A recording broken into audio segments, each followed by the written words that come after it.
Hello, Rachel. Hi, Ryan. Please, Rachel, choose to live. Please, please choose to live. I'm at peace. Please don't let your path end. I love you, but I may have to kill you with this sword if you cross my mission. My path, my duty as a Romulan warrior nun, Rachel. This episode on YumYumPod. No. Hold on. Star Trek Discovery's fourth season. This is in a recap capacity. Yes, Spoilers abound. The episode that we are up to discussing. Rachel loved it. She wants to get straight in. She wants to get straight in. Choose to Live. It currently has an IMDb average user score rating of 5.3.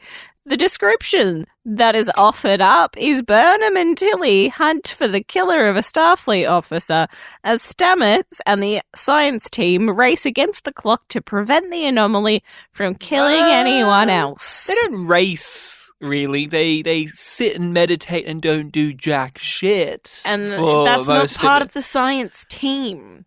I mean, he forms a science team with the Navarre Science Institute. He visits the institute. Yeah, and he forms a science team with them. Okay, no. Okay. To be real, we are Ryan and Rachel. We're Yum Yum because of that amazing line of dialogue. Dare I say, not even amazing. Not even amazing. Spectacular line of dialogue. Yum Yum. Quoted by Nan D. Those are two separate names, not one name. Is it quoted by them if it originated with them? Well, they may have been quoting somebody else. We don't know her culture too well. We had a chance, and they didn't want to explore it any further. But she said the line, yum yum, and it really made an impact on our lives. We never recovered from it. Like the burn, it left a major ripple through the universe and specifically as to viewers like us. We won't forget it, and nor can you, because we're bringing it up. A lady licked her lips, sexily flicked her hair back, and said yum yum as a serious reply to something. And what a moment that was. We had to name the podcast after it. We're looking at things through the Yum Yum prism. We're looking at things through the Yum Yum perspective. We're looking at Star Trek Discovery, rewatching it, reviewing it, revisiting it. Spoilers are abound, as you say, Rachel. Choose to Live. What was the Yum Yum moment for you? The moment that stood out as the bizarre moment, or the crazy moment, or the out of place, out of touch, cuckoo bananas, yum yum. I have mine, but I'm curious to hear what you got as the yum yum moment from Choose to Live, the episode with the Romulan warrior nuns.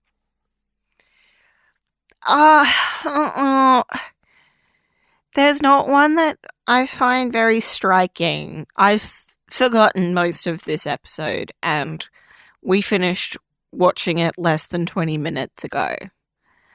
So I'm going to go with Book's mind meld when he watches Leto turn around. That's the yum yum moment. That's more of an emotional, poignant moment. People cried when they watched it, Rachel. They cried butterfly tears. It was too strained. Oh, talking about strained, mine was Tilly dropping the sword. Oh boy, I'm a comedy character, and I'm slippery hands because I just moisturized them this morning. Oh, boom, boom, boom. Oh, I can't hold a sword. I'm goofy. That was my yum yum moment. I rolled my eyes because... Oh, you know what? I take it back. Yeah, you gotta take it back. There is a Tilly moment that did stand out for me. Mm-hmm. I'm working as fast as I can, but I really did a number on this. Just that line, that delivery, yum yum qualities about it. We have a few minutes while Lieutenant Tilly repairs the systems. Oh yeah, at least I mean, I'm hurrying, but I really did a number on this thing, so... You are saying it is already slipping from your brain, much like how I was with the previous 2 episodes. I'm not like that, honestly, at the moment with this. I remember this, but more vividly than the last 2, just having viewed it. But this is one also in which, when we first viewed it, it stuck with me because of the reintroduction or reuse of these warrior nuns that were given to us in Picard, and they were given to us last trying season. hard to make him a thing. I do not like them. I do not like Burnham's mother. So, of course, I remember this one because it's things I really don't like. And, of course, the things that you don't like are things that you do remember. They burn into your brain. I find them corny. I find them embarrassing. I find them lame, the warrior nuns.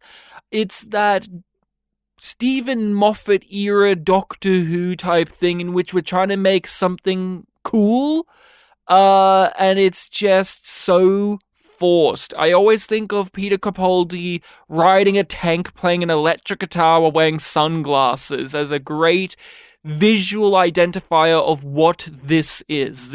We're trying to be cool. It's a nerd's interpretation of what cool is, rather than actually achieving it. An example of something that is cool to me in Star Trek is when Picard has come back from being teamed up with the aliens that speak in nothing but metaphors and cultural similes and all of that, and he walks on the bridge being able to speak to them in their own language and confidently and disarms the situation. That's cool. This whole, we got Romulan warrior nuns with swords? No. Darmok is far more cool to me than this. So I do remember this. Out of all of the ones in the season, it's the one that has just stuck, and revisiting it today, I didn't like it, but I found Did you like it the first time? No, but I didn't like it today. But in the comparison to the other 2 we have watched, I think I liked it the most. Ooh, maybe a yum yum for this episode. And it's a very pitiful reason why I liked it the most, which is not only did I understand what was going on, but structurally it failed in a way that I find the most spectacular. Oh. Yeah, so I kind of adore it in that analytical sense of looking at it being like, wow, you really didn't know how to build that bridge, did you guys? The autopsy is interesting. Wow, that bridge fell down it killed so many people when that bridge fell. Wow, it's quite amazing how much you fucked it. What about you? What was your overall journey with this one? I forgot how much is crammed into this episode. Because there's lots of little things. And none of it is of substance. And it adds up to nothing. I remember this episode feeling light on the first watch. And this one, felt... On this watch, it felt very heavy. Because I was like, oh, they're spinning all of these plates and I care about none of them. But I think on the first watch, I was just like letting it wash on by. But on the rewatch, knowing where all of these different parts go, I'm like, oh, that's grabbing my attention because it links to this, or I'm paying attention to this because I know for certain that it goes nowhere. And this thing, it kind of matters, and oh my god. You know, I get it. You have themes. Does it? You need... Family. You do not... Faith. You do not need to directly sense of purpose. Make thematic statements. Connection. Every fucking episode. Mac and You cheese. don't That's a theme. have to. You don't have to, but you will. But you will. And I will suffer. I will suffer. Please, Rachel. Choose to live. I didn't want more blood to be spilled. That can stop right now. Choose to live by leaving immediately. Come after me, your lives are forfeit. When I'm looking at this, all I see is an episode that is made by obligation. We have to tend to all of these plots, and we don't have enough time. So let's, in this episode, spend the entire runtime putting a little bit of water on each of these plants, like in I Saru's. like seeing Saru's garden. Like in Saru's I really garden. like his quarters. But you're not I enjoyed that. You're not nourishing any of them here. All you are doing is setting up pieces. And I know where you put these pieces in the end, and it's not at all that fascinating. It's not at all that interesting. In fact, a lot of them fall flat because of where they go. Gray's storyline, for instance, I just look at it and I see something that should have been delved into deeper, and more. So much more could be done here, but they're not interested in that. They're not interested in it. And yeah, this is an episode where everything is done with a begrudging sigh. That's how it came across to me. Yeah, we'll do this Romulan warrior nun story. Yeah, we'll bring Michael's mother back. Yeah, I guess we'll have a scene where Paul introduces the name of the series-long threat here. I guess we'll have to go to Navarre and do science shit, I guess. And it comes across as they're pulling their hair out as they're doing it. There's this gritted teeth, almost antagonistic edge to how they are distributing the time and energy to each one of these multiple storylines, because this isn't an A-B or an A-B-C story. This is an A-B-C-D-E-F-G H-I-J-K L-M-N-O-P Q-R-S T-U-V W-X Y-Z.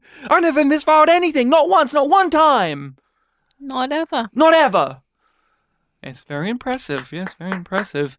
How are you when it comes to this? Are you similar to me? Do you feel differently? How was it for you when it came to the overall tone and energy of this and its plots? That's a fucking mess. It's a fucking mess. It's meant to be melancholic, I think, because there is connection between the experiences of the characters throughout each of the plots. Like, all of them are going through a phase of uncertainty with things that are beyond their control. So Gray is trying to incorporate and kind of gets lost a little bit on the way because they don't have a guide. Mm-hmm. You know, something that I do not understand why it wasn't done on Trill. Or why the guy wasn't physically there. Yeah, and how he can feel Gray's soul through a hollow. Hey. They can feel things through hollows, but they can't have a ability to stink for cats to smell. No smell, but sensing a soul, yes. I mean, what's a soul? Honestly, at this point, I mean, sure, why can't a hologram detect a soul? Beep, beep, beep is like a metal detector. Beep, beep, beep, beep, beep. If he waved his hand over it and it started, like his fingertip, like E.T. started flashing and a beeping sound happened, at this point, I would believe that. And if they said to me, flat out, if Star Trek Discovery said to me, looked me right in the eye and said, our holographic technology can detect souls, it would be in the realm of possibility. Is that ludicrous? If they came in season 5 and said, oh yeah, well, one of Hugh ate some bad burritos this morning and lost his soul, and now we're trying to find it. Beep, beep, beep, beep, there it is. It's in the toilet. That could be a plot. I mean, the technology is so far ahead in the future, yet it's also still stuck in where we were in the first season of Discovery, where it was also a prequel to TOS. Like, the hologram detecting a soul, like the Z guy, you could go, oh, it's his alien magic. I don't know how his alien groove can communicate through holograms, but I guess it just can. I mean, Troy could sense people's emotions through the view screen, so I guess he could do similar, right? Yeah, sure. It's like how That wasn't even my main point. right, but so I went off on a tangent because I also was thinking about the hologram detecting a soul. It's fucking ridiculous. So, Gray and Adira are going through that point of transition.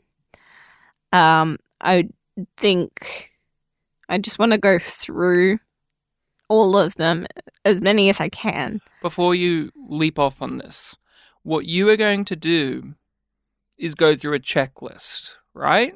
That's what you have. You have a list of what the plots were, and you are wanting to go through them one by one so we can say that we've talked about them and discussed them and even looked at them and acknowledged that these were things we consumed. No. And that's not what I want to do. What do you want to do? I thought you were like, oh, let's go through what plots there were quickly as possible. Because what I was going to say is, that's what the episode is. It's a giant checklist in which it's like, okay, Adira and Gray and Hugh were in the episode. What would they be up to? This. Paul is here. What would he be up to? This. Book would be here. What would he be up to? This. It is a list. I guess that's part of what I'm doing, but the purpose that you were describing was not the intent that I had.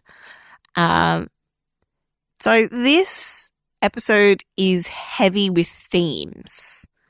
And I was going to go through the checklist in a thematic fashion and describing how all of the characters in each of their plots relate to that central idea of kind of developing connections through a leap of faith. Because that's at the center of all of these things. Yes, I agree. Either they're lacking them, they're developing them, they're strong in them, or reconnecting to them, right?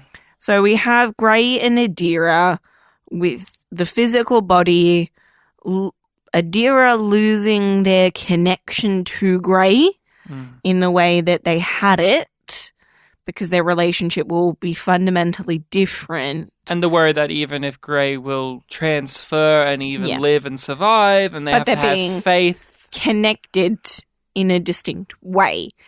And Hugh has that same experience in a different way because they're getting to connect with Gray in a way that they haven't before because they haven't had a corporeal body to do so. And also Hugh is connecting to Adira in not only just that of a fatherly type bond, but also as the ship's doctor and counselor position.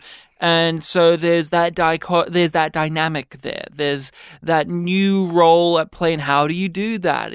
What's the right level? What's the right amount? What's the right touch? Yep. There. Gray is connecting with the Trill again. And being corporeal and alive and having a sense of actual autonomy and consciousness is also like that montage at the end. And I say montage like that series of images of the actor crying and touching their face and really delivering on the, oh my God, I'm alive. Again, if I'm going to give some praise to the show, that was a better way of communicating the message than if it was a bunch of emotional lines splurting out of their mouth to communicate what was going on. Very appropriate way to use the visual medium. It was a show don't tell. Everything I need to know was shown to me via the actor expressing those emotions on their face, and it was done suitably. Did I roll my eyes a little? Yeah, but like, you're right. It's about like tying into themes and all that. That was just through the visual medium telling you about how it's tying into that theme. And if anything, we should appreciate that out of all of them, that was the one that tied to the theme in the most naturalistic and subtle way. Yet it's also the most underdeveloped story in the entire episode. Like every time we kept cutting back to it, I almost was kept forgetting it happened. Like I was like, oh yeah, that's right, yeah. This is that's happening. Like I didn't completely forget, but every time they did go to Gray's body limply laying on the bed, I was always 2 steps behind where I think the show wanted me to be in my attachment to it. I just kept on being like, oh, time for this. They're slotting this in now. Okay. We're back to this one on the checklist. Yay. Okay, yeah. Yay. Let's do Tilly next. Hers is probably probably the most filled out in this. I would say it has a beginning, middle, and an end.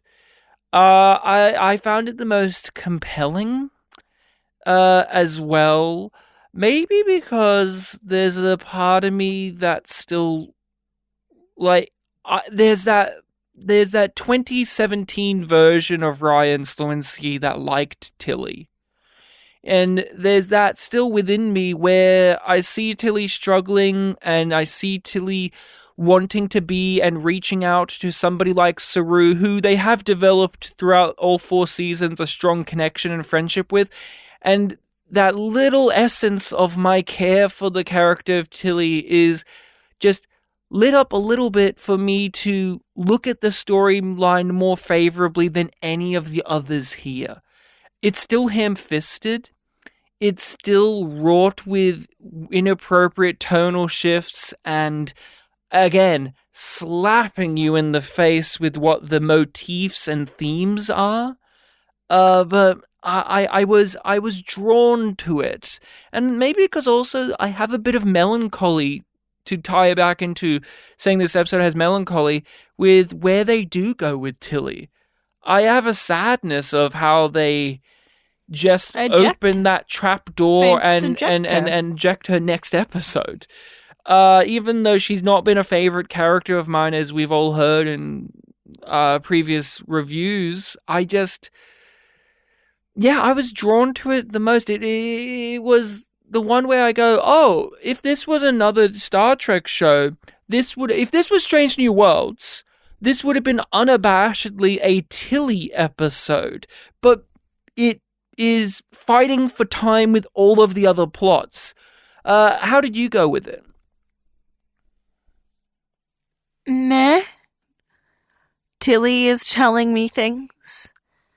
Just verbal diarrhea, that's her character. And she's continuing to do that. No shocker there. But she's trying to get out of her comfort zone. Yeah. Or get in it? Comfort zones. Remember that whole speech she gave? Yeah. That was over food. Not cake, which is eternal. No, but apparently she doesn't like cheese. Well, yeah. Or mac and cheese, at least. But, well, no, I think Saru has a weird line about her not liking lactose. Has that been established? I can't be bothered to listen to our previous episodes to find that answer out. Note that I didn't say watch the episodes. Listen to our episodes, because I know in the past we would have probably made a note of such things. But you were saying you weren't as drawn into this. This was a little bit too just wishy-washy verbal diarrhea for you. And I was even less invested because I know that it goes nowhere. So I was like, okay. She figures out, like, she brings up the cadets again in this one. And I'm like, oh, you're trying really hard to make this work. And I don't think it does. Just don't think it does. But, you know, she's trying to connect with herself again because she's feeling lost. Having a sense of purpose. Yeah. Her drive isn't there. She had a clear goal in mind, but now she's closer to that goal than she's ever been. And yet it doesn't feel like it's something that she wants anymore. Is it that this isn't good on the rewatch, not necessarily because it doesn't go anywhere, but rather it abruptly gets to where they needed it to go? Because she does, like, the next episode we'll get into obviously next week, but clearly they knew as writers that they weren't going to be able to continue this character for the whole season, so they have an idea of what they need to do, and they have 4 episodes to do it. So suddenly Tilly has this identity crisis and suddenly leaves Discovery. But when I'm looking at this, it is very obvious that they're pushing her towards that. So to me, it's not that they don't go anywhere with this. It is that they are shoving a square peg into a round hole to get it in. You know what I mean by that? I understand. I'm not as thick as the writers think I am. But do you get that yourself, or you still kind of disconnected with it, or don't care enough and just look at it as a simple, they just don't go anywhere with it? Oh, it's like, yeah, it could have been something. That's my relationship with so much of Discovery. It's like that idea could have been something. Mm-hmm. And that idea is explored to fruition in other texts, in other forms. But we don't get it with Tilly. What is it you hope to gain from novelty? To be honest, I'm not sure yet. I do keep thinking about those cadets at the academy and just how certain they are that they are exactly where they're supposed to be, you know? And I used to have that.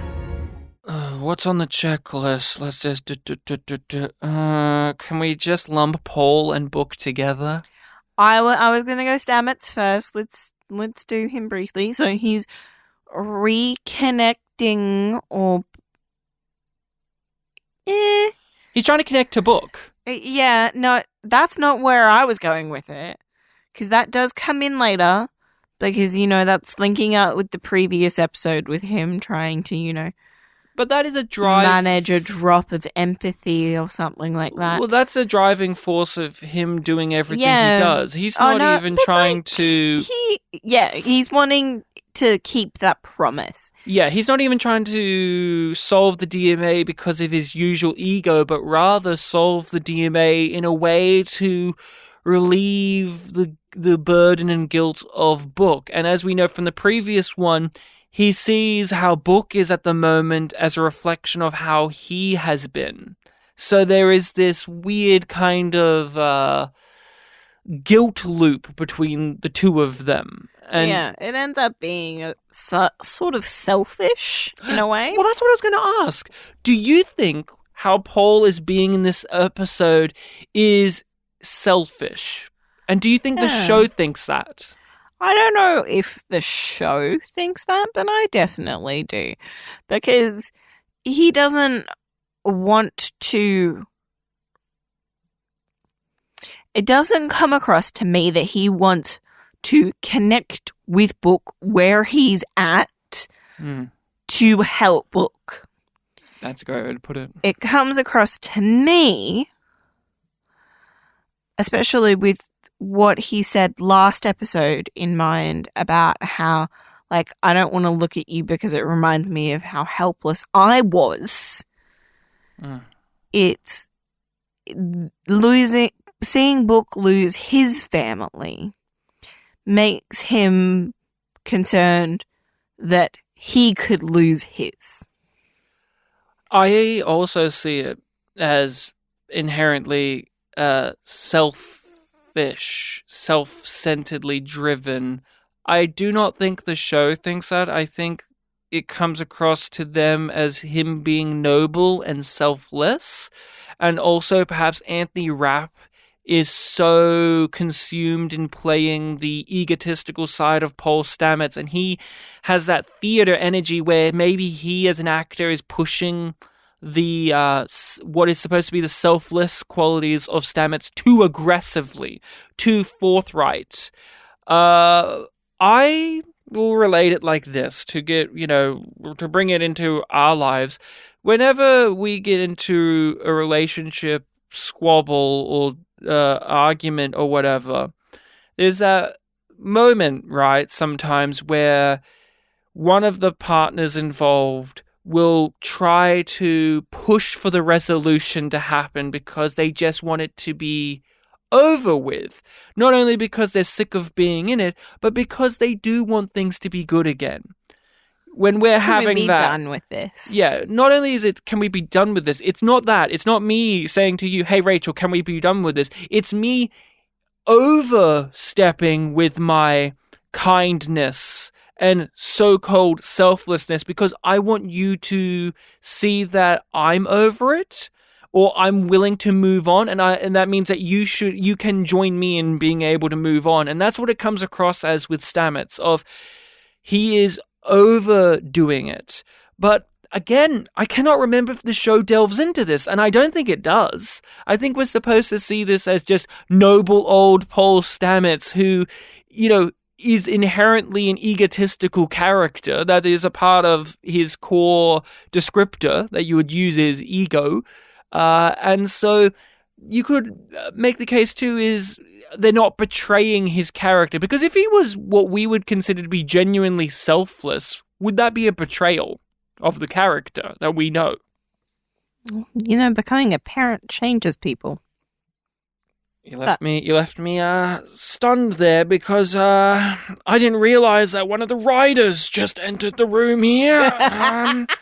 Hey, could you bring Rachel back, please? I didn't realize I was going to be speaking to one of the head writers of Star Trek Discovery here, and I didn't know that they were going to fucking own my ass in front of everybody.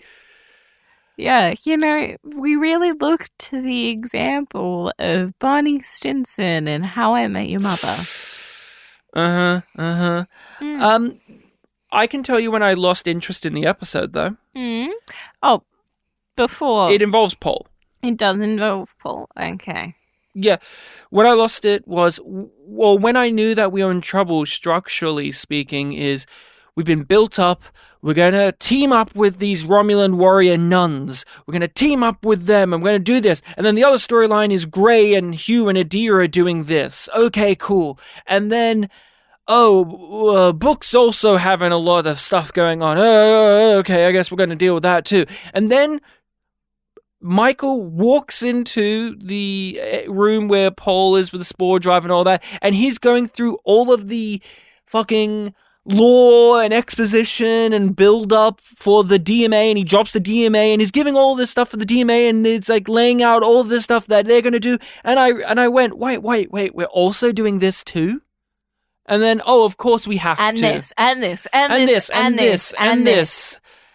And it was, that's right, we've got to push the season-long mystery along too.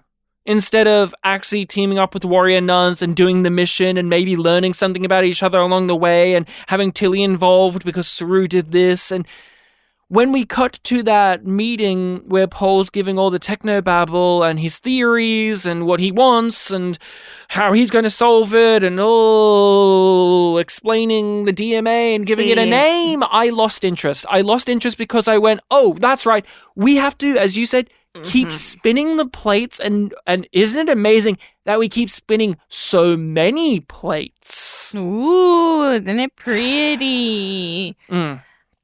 More means good. But that's all I wanted to touch on with that, because it was plot stew. It was a red flag to me. That was the moment where the writers came into the room and said, Ryan, this isn't going to be one of those easy, streamlined episodes. No. This is going to be a plot stew episode. This is going to be an episode in which the time spent is fighting with all of the plots happening. And, you have to work really hard for that to work. And I don't think they made it work here. No. See, I wanted to start with Stamets' connection to the broader scientific community because he's trying to workshop this while being an egotistical idiot. He's certain of what the answer is. Who is not behaving like a scientist at all. Mm. And, well, not a good scientist, in my opinion. And also culturally insensitive. Look, I'll give him a little bit of a defense here. As Paul Stamets' lawyer, Vulcans are creepy jerks, and I hate them. And him standing there and them just silently not saying fucking anything and meditating and doing all of that, I rolled my eyes and just said, "Can we fucking talk to each other?" Jesus Christ! Like, couldn't you have met? Like, he's given you this data. He said, like, the lead Vulcan says, well, yeah, we know all of this. And because he gives them an expo dump after having given Burnham the expo dump. For Vulcans have been around knowing humans for 1,000 years at this point in the narrative of the universe. They've merged back together with Romulans, and you know what they still haven't? I know that they even say it. We have emotions. We suppress them. You think in all of this time they would learn some fucking manners? Because that's the thing that has always bugged me about Vulcans. They're all like, we're very respectful, blah, blah, blah. But they're always tries to have that a bit. She tries. But nobody else does. Vulcans are not one of my favorite races in Star Trek. I find them creepy and I find them smug.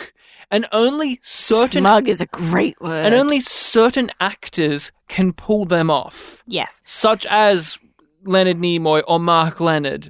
Or Tim Russ. They can make them charming, and they can make the smug quality of them almost endearing, but a lot of actors can't do that, and a lot of writers don't know how to do that either. It's very difficult. So I was on Paul's side. I was like, you know what, guys? Do you guys know why he's here? He's traveled all the way out to Navarre. He's got this theory here, and you're not even going to give him the grace of a single word? We will meditate now.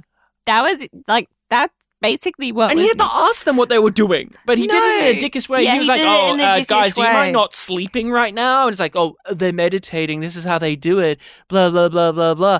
I roll my eyes at this shit. Like, this goes back all the way to TOS. Like, this isn't just new. This is just bad sign when you rock up to a meeting and they didn't send you the agenda ahead of time. Bad sign. Bad sign. Bad sign. Yeah, he's trying to connect back to the science, but he's doing it now. I think the text is saying he's being selfish here, or self-driven here, where he wants the answer. Yeah, so that's to why be his theory. I say that he's being a bad scientist, because he is trying to force the conclusion to agree with his hypothesis. Mm-hmm. He's not actually completing the scientific method the way that it's meant to be done.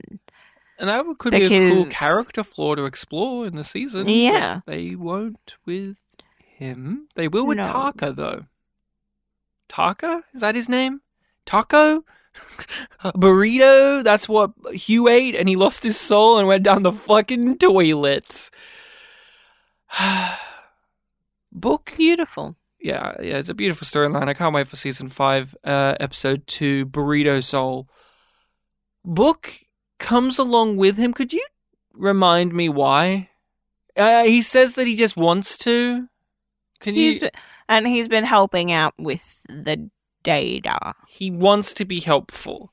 So he needs to be involved in them trying to figure out what the DMA is, so that he is feeling productive, because he can't stay still at this stage in his grief journey. What I would need from this, because he comes across as completely useless until they do the mind meld thing. That's where it's like, oh, he has a purpose. Why not fucking start with that? No, I understand why they don't start with that, because there's not an obvious thing to go to. No. But what I was going to say... Like, you are going to the Vulcans. Like, they should have done that meditation before. Well, what I need from it to be Star Trekky is he comes along with, even if the Vulcans are rude to him and do this, what I need of him before they get to the mind meld, instead of just standing there looking sad and whimpering in the corner like a dog, I need him to come... He's a cat person. I need him to at least do the, hello there, I'm the only person who knows things about Quajon in the room. Here's what I can give you. And if he even gives them basic knowledge of what happened at the event and Quajon and all of that, it would mean that he at least or at least on the face of it, serves a function as some kind of official in this meeting, rather than just a guy who is there too. Right? How many times in Star Trek have we seen that? It would have been making Brooke loves crashing meetings that he really shouldn't be in. And has nothing to offer other than, I'm sad because I'm the last one. Thanks, yeah, we know, but like, we need more than that, because also it's a very one-note thing, but it's just, okay, cool. Book's just going to, like, the actor who plays Book, he gets to just stand on this set and just mope in the background for 90% of the runtime. Far away from the other actors, because COVID. Oh, that too. But, like, it's very noticeable though, right? The fact that they don't have anything for the character to do except for that one thing that only happens at the end. Yes. When we were watching early TNG, like season 1, we noticed that a lot with Deanna Troi, right? Where it's like whole scenes will be there and Deanna Troi's just sitting there doing nothing, except for at the end when they're like, what do you sense, Deanna? And then she offers very little, like, oh, I sense that this is a tense situation. Yeah, thanks, Deanna. And then she leaves the scene. And it just always makes it stand out as like, why are they here? What are they going to offer to this? Oh, nothing? Oh, wait, here it is, and it's very little. Did you find anything? There was no qualitative evidence of superluminous radiation. Tachyons were not present. Did you feel anything with Book and how they were tying him into the overall themes and motifs? No. Why? Because they clearly wanting you to feel things. Why doesn't it hit? I am tired of saying this. The show didn't do the work. They didn't make me invested in Book in general, let alone this relationship. Mm-hmm. So I'm like, oh yeah, that's a sad thing. I guess I'm kind of sad, but then it moves on. So I don't get really left feeling anything. I'm just acknowledging the emotions that are happening on screen, and I have some kind of sympathetic response. Yeah, it is not difficult. I understand the emotions. I know what they are. It's not as if I do not have those myself and are unable to see them communicated, but doesn't mean that they have actually affected me. Oh, cool. He's crying? Yeah, it doesn't mean that I'm crying, though, does it? You have to, again, put in the work more. And for us as viewers, the work hasn't been put in. And if it has, the work that has been put in has been hollow. Is it time? I mean, we've danced around it, but it's the name of the episode. Is it time to talk about the Romulan warrior nuns, Rachel and Michael? No. Oh, what's before? Well, let's dip the toe in first. Okay, thank you. I need a little bit of a wet toe. The president. I noticed in our last 2 episodes we haven't really talked about the president as a character, because it's like, well, what is there to say? She's a character that we've met before, Her name was Admiral Cornwall. Her name was Admiral Vance, the classic character that seemingly is shady because they don't believe in Michael. But by the end of the season, we'll learn that they are actually good. And you know they're actually good because by the end, they believe in Michael. Yeah. But her connection stuff is more about connecting the Federation back up and connecting to Nafar. Her one is the needs of the many Yes. outweigh the needs of the few or the one. Yep. And Michael, being somebody raised Vulcan, can't appreciate that. Even though she just went on this magical journey where she just understood Navarre culture.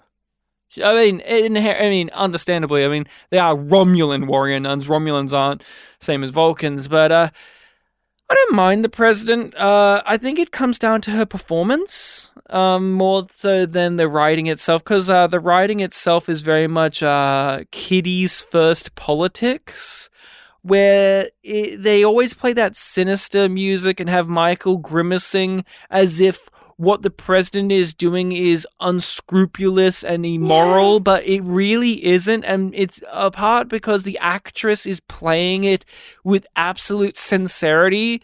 And so the actress is playing this president not as a cold, heartless, mustache-twirling evil politician, but rather as like a fully lived-in person. So there was no real point in this journey in which I questioned her, and I questioned how she tied into this theme that we're going to of connection, where her goal is an unpopular one. She has to be the one to make those calls that may make her come across as callous, but she is doing the needs of the many outweigh the needs of the few or the one. Immediate gratification isn't worth She's thinking undermining long-term sustainability. She's thinking of the long play. Rather than the short one, and that has a place and a time, and I can understand why Michael doesn't appreciate that, because not everybody does, and Michael is clearly a character that never has. It's not off-brand for Michael to hate this type of character. No, and her bitching about politics each fucking episode is also on brand for her. Yes. She sends them on this mission because she wants good relationships with Navarre. Hopefully they can, and also because a Starfleet officer was killed, but it is mainly because if we tie this up, if we clean this up and we win favor with Navarre and show that we are that magical federation, they will hopefully sign on board. The mission being we have to get this Romulan warrior nun who has stolen dilithium and has killed a Starfleet officer.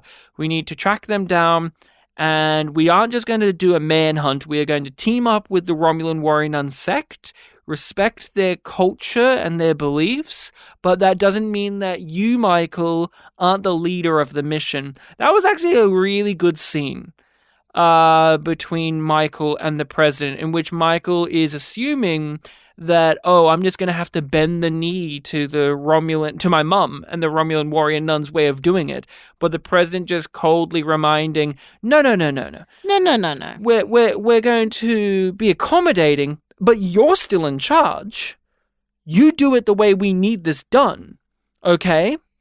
But she, in a way, she subtly knows Michael well enough to know that Michael, on this journey, will do the right thing. Especially putting her mum there. Yeah, and putting the mum there too. Were you happy to see the mum again? No. No, she's useless. Well, in terms of a character, she's useless. As plot activation, she's very handy. Were you happy to see the Romulan warrior nuns return? No. Because it opens with them. Yep. It sure does. Sure does. I found the blocking of that scene very confusing. I found the actor of the guy who got murdered very confusing, because he was immediately like Hulk mode. It's like, what the fuck, dude? Immediately. He didn't even try to be diplomatic. He's like, hey, stop there. No, he was very much, fuck you. I'm gonna fucking bash your skull in. How dare you steal the dilithium? If he was an Emerald Chain member, I would understand. As a Starfleet guy, I was like, whoa, you're really aggressive. Straight off the bat. Straight away. Calm your tits. Well, if he did calm his tits, he would have chose to live. Yeah, then Starfleet wouldn't have had a reason to get involved. Yeah, you're right. Okay, let's talk about Michael and this whole... Oh, you want to skip the mum's connections to the theme? Well, let's tie her with Michael because they seem interlocked. Well, no, because, like, for the mum, it's also about connection to community, which isn't a part of Michael's journey. Because she's reconnecting with somebody that's supported her, and they're going to have to reciprocate the relationship, which they do kind of touch on with Michael in terms of Saru last episode. Well, I was going to say Michael in this episode with her mum. Yes. Where she has to do the same, in which she has to let go of her own feelings and apply them to her mother. Same with the mother having to let go of her need to understand and trust her mentor in what's happening. Because she's going in wanting to actually know why her mentor is doing this. Yeah.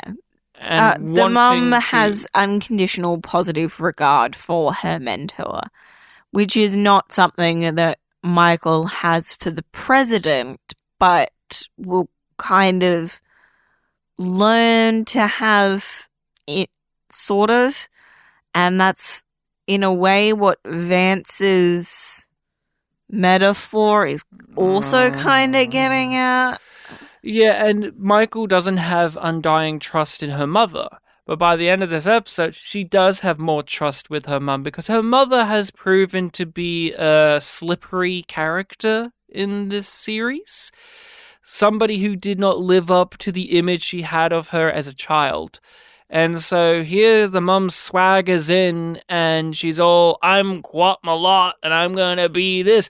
But she opens herself up in moments to be the mum to Michael, but also not compromising her she's still values. a sister. Yes. But she's letting herself be more of a mother than she has in previous ones.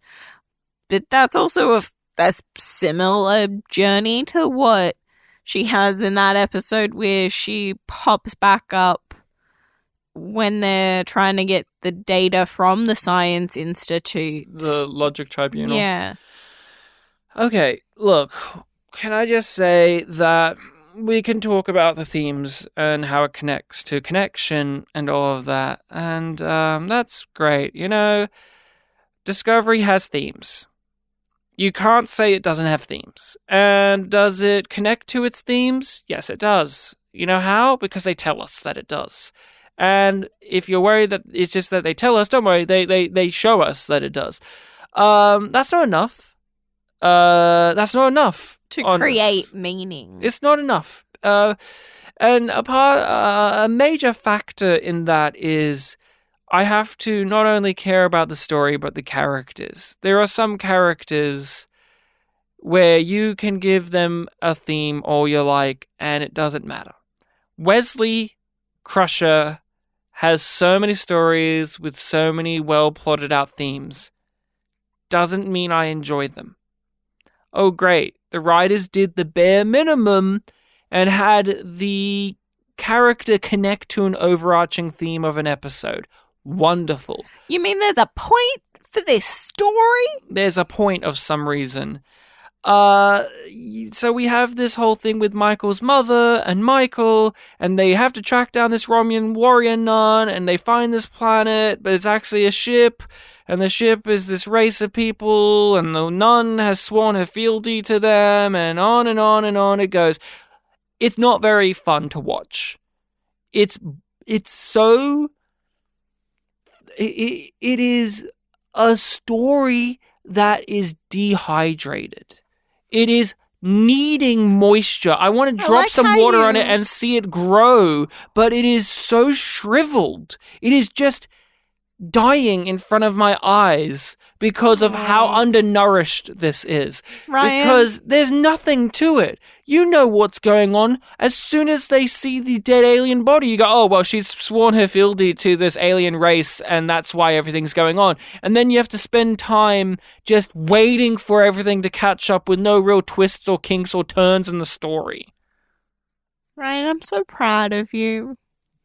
Because you have so much more energy left in you for the dissection of this, because you were very clearly struggling to not just say that it was boring. Well, no, it's not even that this plot was boring. No, it's but like just that they was did on nothing with it. That was on the tip of your tongue. Of like, this is dull, this is boring, they don't do anything with it. And you are trying to make that interesting to listen to, and I'm like, I don't have that left in me anymore, I don't think. It's not like, even, it's not that I'm trying to make it more interesting. It's more that No, I'm trying to grapple you are with why this is a failure to me. You are trying to unpack it. Because rather than, you know, the part of the point of the podcast and the discussion is to delve into what is wrong or what is good about this show. Mm-hmm. And it is more complicated than it's plain. Because I want to, when I review these and look at these, for myself, as well as for who's listening, dismiss the idea that the story itself is useless and has nothing to it. Because I always think if they had this idea and did it in Voyager, Deep Space Nine, TOS, Enterprise, the animated series, wherever else, how it would work or not work. But I want to dismiss that notion that this Romulan warrior story where this fealty to this alien race that's on this ship, that's a story. That is a story. And it's not an inherently boring one. That could be good. And it's not inherently, on its face value, boring. Because there are those, say, for instance, TNG episodes where when they even present it to you, you go, oh, that sounds fucking boring. And there's no way you're going to twist that into something interesting. Here, you could have... Strange New Worlds does this all the time, by the way. To give praise to a modern Star Trek show. Strange New Worlds could take this and make something out of it. But here, they leave it withering and to die. And I don't know why. Why does this series, in particular, not nourish, not fertilize, not fulfill its stories? Why doesn't it do that? How does it not do that, Rachel? I don't know, but it's very good at it. Has a black thumb for stories. I do love how you see everyone on this ship rising to the occasion. A big part of this show is the discovery of who we are and who we are to each other and what our roles really are. And you see that with this DMA. You see everyone rising. You see everyone cementing more and more into who they're destined to be because of the hardship of it all. I just ripping my hair out at this because I could watch a whole episode of this. I hate the Romulan warrior nuns, but I could watch a whole episode of them teaming up with these ragtag weirdos. We learn something about them. They learn something from our crew. We have some weird... It means something when that one nun dies, yeah. And we have a new locale to visit. We have a little bit of a creepy atmosphere. We misinterpret what this nun is doing, and yada, yada, yada. And in essence, that's there, but it is only an essence of it. Only a fog, only a blur of this. It's not real. And so, like, I feel like we're obliged to talk about it, but I don't actually have anything to say. Like, yeah, they go there, and they have a pointless little fight scene, and the nun has a sword, and they go up an elevator, and they activate it, and there's this beautiful moment in which they see this alien species flying around, and Tilly and Michael embrace each other and say, like, this is what we're here for. And that's when the episode should have ended, by the way. That's when you cut to credits right there. Absolutely. But no, we got to have more. We got to wrap everything. We got to tend to the other things on the checklist. When you try and do everything, you do nothing well. The Discovery creators do not understand that phrase. They don't. Or they think that they're the exception. Because they just keep on throwing more at you. And they're trying to have it every way. And it ends up being pulled in every which direction, which leaves it strained. Mm-hmm. And I don't think it pleased anybody. This is the season where they have been pulled in the most directions, and this is the lowest rated season overall. A visual I have in my brain is somebody saying, when you're going on a hike, hey Rachel, which direction should we go? And you go, and you take a step forward, and then a step back, and then a step back, and then a step forward, and then a step to the left, and then a step to the right, and then... Like we're going for a hike, not playing hopscotch. You've technically moved, but you aren't moving anywhere. You're moving in all directions, but none. You're not making any steps forward. You're not making a choice. Choose to live. No, choose to tell a story. Choose to actually spend the 55 minutes of this actually going into something instead of just taking a step back, step forward, step back, step forward, step left, step right, step right, step left. That's it. That's it. I'm sick of talking about this. There's nothing else. Time! Hugh Colbert is a character that we look into. We officially are told that he is ship's counselor. And medical officer. And a medical officer. He has double duty. How does it feel? How does it feel? I feel a bit vindicated, to be honest, because we have said that quite a lot. And it's just like, yeah, now it makes more sense that he's having these conversations and the people are going to him. And, you know what, maybe it was part of his counselor training that it's so ingrained in him to just smile and nod. Why didn't they make him this from the beginning? I don't know. I don't know. I know why. So well, they also they thought he was going to be dead.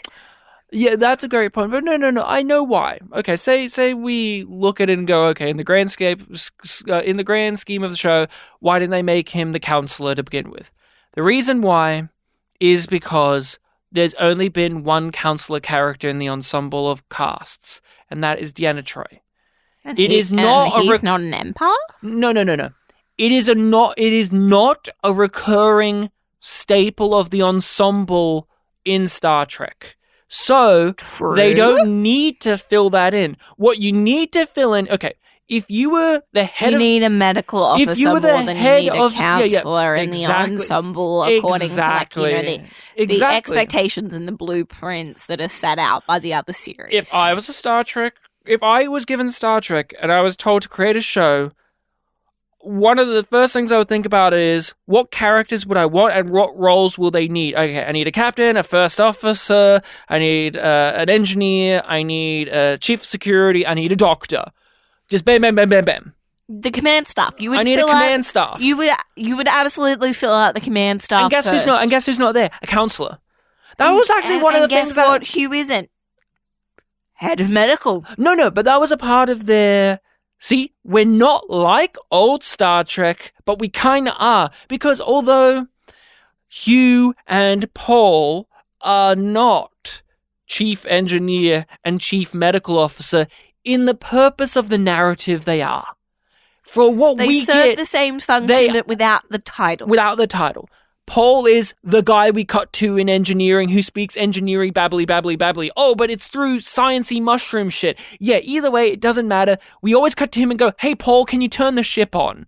Yes, we can. Hey, hey, Hugh. We need power for this. We need power for that. Hey, Hugh, heal Paul's broken nose because you're the doctor.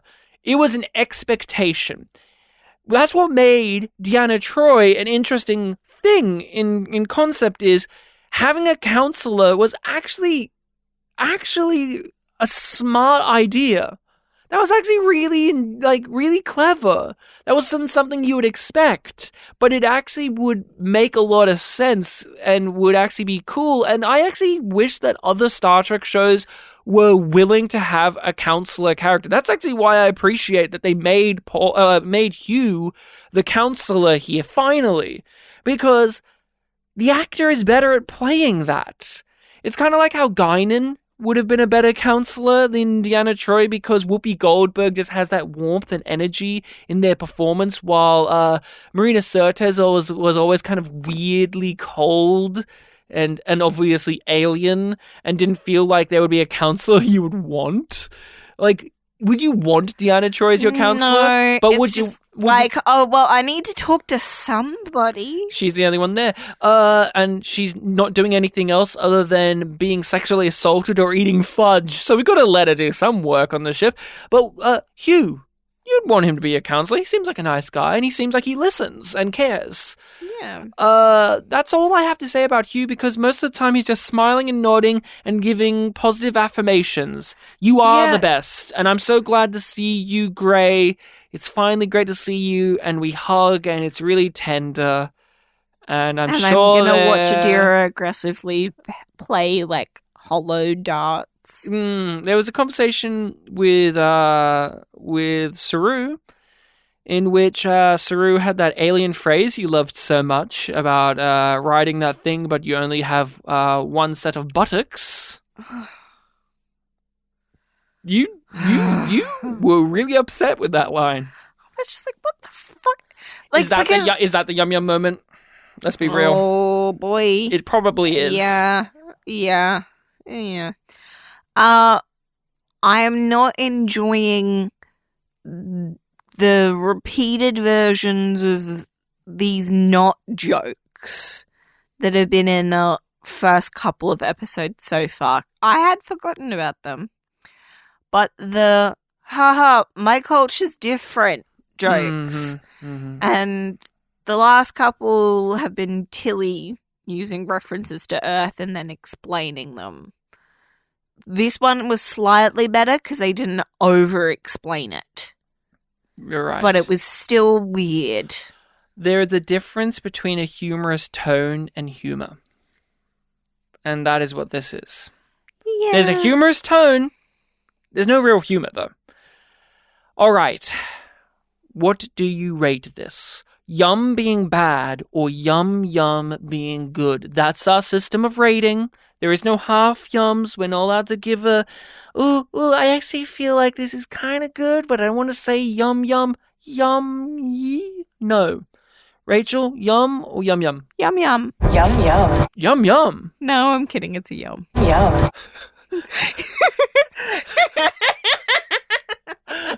I literally bugged my eyes out at that. I was like, what? After all this shit talking you do, you're going to give this one a yum yum? There's been better episodes you've given a yum to. What? This is the best episode to me thus far in the season that we've watched. Even though I think it was structurally the most messy, I had moments where I cared a little, which is more than I can say previously. Is it earned? No. Is it because I'm a man dying of thirst in the desert? Yes. But that is the experience. A drowning man but just that needs is one breath. But the context, which is for kings. Is this the breath of Yum Yum for you? Yeah. It's my, a single breath helps a drowning man. Yeah, but that's my context, which we all know is for kings. I still give this a yum. Yum. It's just not good enough. It's not even, to me, still, this isn't as bad as season 3. Still, this isn't as bad as season 3. No, but it's still bad. It's just not good enough. Like, you can say bad. I'm just like, this is pathetic, pitiful, and not good enough. We deserve better. We do deserve better. What are we going to be talking about next time on Star Trek Discovery? You know what? I have a feeling it's going to be, episode 4 of season 4. It's, you could correct me, but I do believe this is the lowest rated episode of the entire show. 4.9 is the average. Couldn't even crack it up to a 5. Nope. And that's, let's see how many ratings. Still not even cracking 3,000 ratings on IMDb. That's still a good amount. Oh, well, it's 2.3. That's not bad, but lowest rated episode of the series thus far. Anyway, all is possible. Not a good rating. That's not possible for this one, apparently. Tilly and Adira lead a team of Starfleet Academy cadets on a training mission that takes a dangerous turn. Meanwhile, Burnham is pulled into tense negotiations on Navarre. I will not give too much away, but I remembered this one being very frustrating for the regarding issue that I have, in which there was a plot you could have done and it does not really do it. Right, that's it. You can find us on the social medias of Facebook, Twitter, Instagram, TikTok, Tumblr, blah, blah, blah. All of them under YumYumPod or YumYumPodcast. We are posting there regularly, talking about all numerous amounts of things, going through discussion points of things we've talked about here and of episodes of Babylon 5. As you know, we talk about Babylon 5 as well. It's a great yin and yang of sci-fi. Star Trek Discovery and Babylon 5.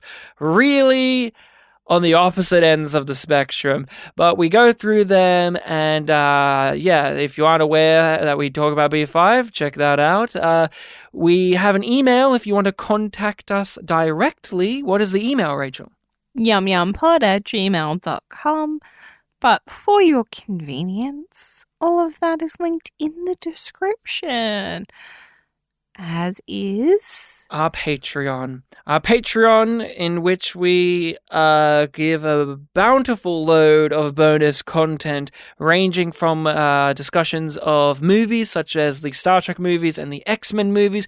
We talked about every single episode of Strange New Worlds and every single episode of Season 2 of Star Trek Picard when they were coming out. So if you want to hear our fresh, hot takes off the presses of those, go over to the Patreon and you can support us there. There's numerous amounts of tiers, all of these amazing perks, such as being a member of our group Discord. You get to be a part of the community, talk to us, have some fun, share some things. It's a great time. If you have the means to do so, or you are at all inclined, head over to YumYumPodcast on Patreon. But that is all we've got for you. That's it. If Nan was here in this, Nan would not have tolerated these warrior nuns. She would have punched them, she would have kicked them, and she would have said, please choose to Yum Yum.